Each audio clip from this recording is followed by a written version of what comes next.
Magandang araw sa inyo mga kaibigan. Itong ating almusalita sa araw na ito. Ang hilyo natin ay Luke 21, 1-4. Ito po yung kwento na ang Panginoon na tumitingin sa templo sa mga nagbibigay ng offering sa templo at nakita niya maraming tao na nagbigay ng marami at isang byuda na nag-drop ng 2 kusin. Tapos sabi niya ng ganito, "Truly I tell you, this poor widow put in more than all of them.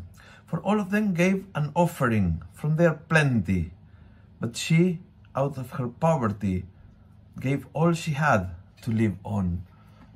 Kumbaga, sa puso ng Diyos na tumitingin sa mata ni Jesus, hindi mahalaga kung makano, kundi kung gaano kahalaga. Remember that. Hindi makano, how long, kundi kung gaano kahalaga sa iyo. The time that you give, hindi kaano kahaba ang oras na kaya mong mag-volunteer, kundi kaanong kahalaga. Yung donation na binigay mo sa tao na nangangailangan o sa iyong parokya o sa iyong ministry, hindi kung anong kalaki, kung how much, but how important to you. How important to you. Ang pagbibigay ng Diyos ng mga bagay na mahalaga ay nagbibigay ng kahalagahan sa ating buhay. Nagets ng poor widow yung bagay na yan, na nagbibigay not from what she has, but from what she has not. Almost na nagbigay ang lahat.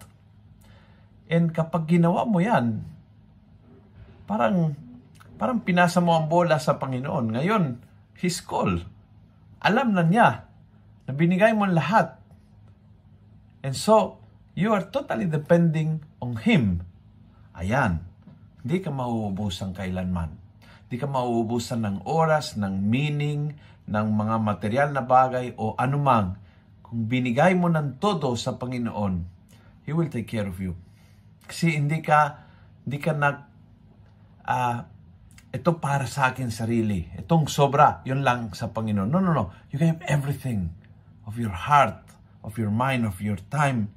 And the Lord knows very well and knows kung gaano kahalaga sa iyo ang binibigay, and so He will take care of you. Kung nagustuhan mo ang video ito, pakiusap, pass it on. Isang click lang.